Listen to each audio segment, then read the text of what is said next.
మాజీ ఎమ్మెల్యే పిన్నెల్లి రామకృష్ణారెడ్డిపై అక్రమ కేసులు నమోదు చేశారని వాపోయారు వైఎస్ఆర్ కాంగ్రెస్ పార్టీ మీడియా ప్రతినిధి శ్యామల.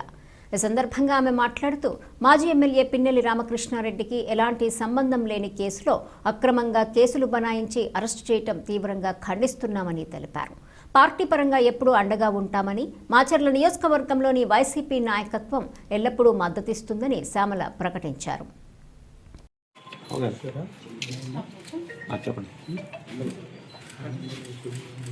అందరికి నమస్కారం.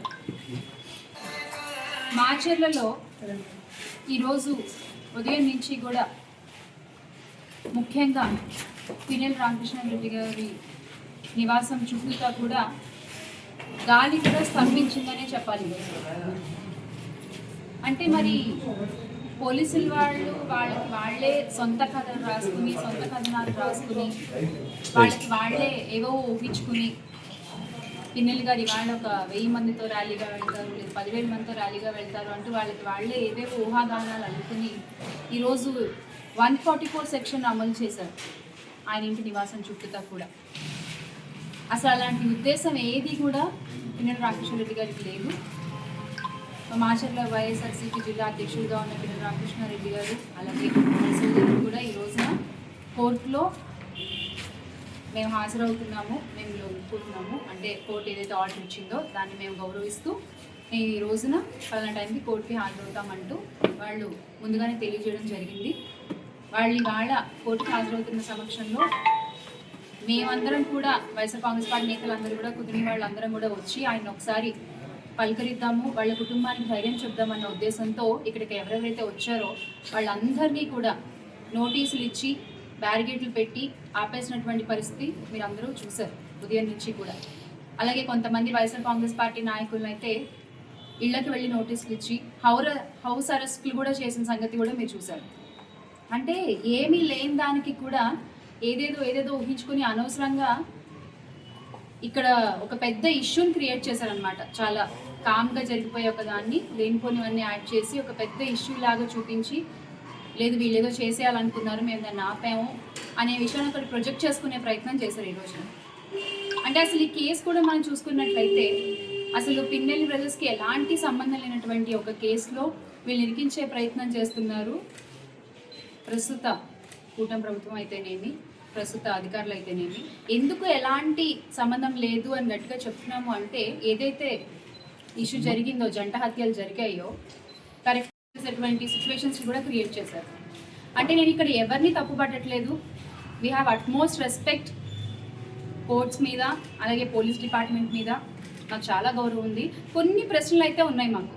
ఏదైతే పోలీస్ విచారణకి పిలిచినప్పుడు పిఆర్కే బ్రదర్స్ వెళ్ళారో, వాళ్ళు విచారణ జరిగిన తర్వాత మేము అడిగిన ప్రశ్నలకి ఇదిగో మీరు ఇచ్చిన సమాధానాలు అని చెప్పి ఏదైతే పేపర్ వాళ్ళకి అందజేశారో పోలీసులు, వీళ్ళు ఆ పేపర్ని కలెక్ట్ చేసుకున్నారు, ఇంటికి వచ్చారు.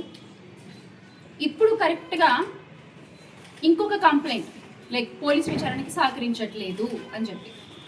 సో వెంటనే వీళ్ళు ఏం చేశారు, ఎందుకు సహకరించట్లేదు, ఇదిగో మేము వెళ్ళాము, మమ్మల్ని క్వశ్చన్స్ అడిగారు, ఇదిగో మేము ఆన్సర్స్ ఇచ్చామని చెప్పి పేపర్ అక్కడ పెట్టారు, కోర్టులో సబ్మిట్ చేశారు.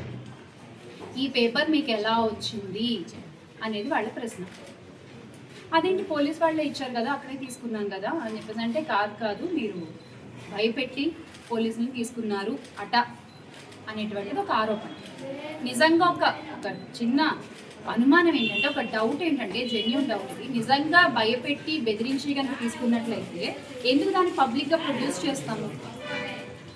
ఈ సత్యమే గెలుస్తుంది అని మా నాయకులు నమ్ముతారు, మేము నమ్ముతాము. కానీ ఈ జరిగిన సినారియోలో ఒకసారి మీరు చూసుకున్నట్లయితే ఇది ఎలా సాధ్యమైంది, ఎవరు మనసు పెట్టి పనిచేస్తే ఈ రోజు నీ కుట్ర అంతా కూడా జరిగింది అన్నటువంటిది మీకు అర్థమైపోతుంది.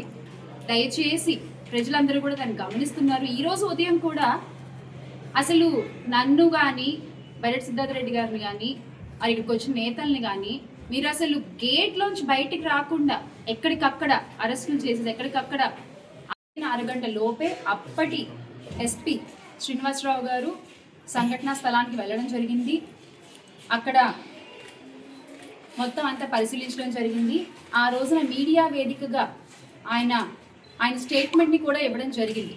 సంఘటన జరిగిన ఒక గంట వ్యవధి లోపే ఇది. సో చనిపోయిన వారు మరియు చంపిన వారు ఇద్దరు కూడా టీడీపీ పార్టీకి చెందిన వారే. పల్నాడు ఎస్పీ శ్రీనివాసరావు గారు ఆలోచించినటువంటి స్టేట్మెంట్ ఇది. అదే దీన్ని మన తెలుగుదేశం పార్టీ వాళ్ళ ముద్దుల పత్రిక అయినటువంటి ఈనాడులో కూడా రాయడం జరిగింది. అదే మ్యాటర్, చనిపోయిన వాళ్ళు చంపిన వాళ్ళు కూడా తెలుగుదేశం పార్టీకి చెందిన వాళ్ళు అనేటువంటి ఒక న్యూస్ని అప్పటి ఈనాడు పేపర్లో కూడా రావడం జరిగింది. చెప్పగలం ఇది వాళ్లకు ఉన్నటువంటి ఒక వరుసగా టీఆర్కేగా తీసుకున్నట్లయితే వరుసగా పల్నాడు జిల్లాలో అది మాచర్లలో గెలుస్తూ ఉన్నారు. చాలా ప్రజాదరణ కలిగినటువంటి నాయకులు మనందరికీ తెలుసు.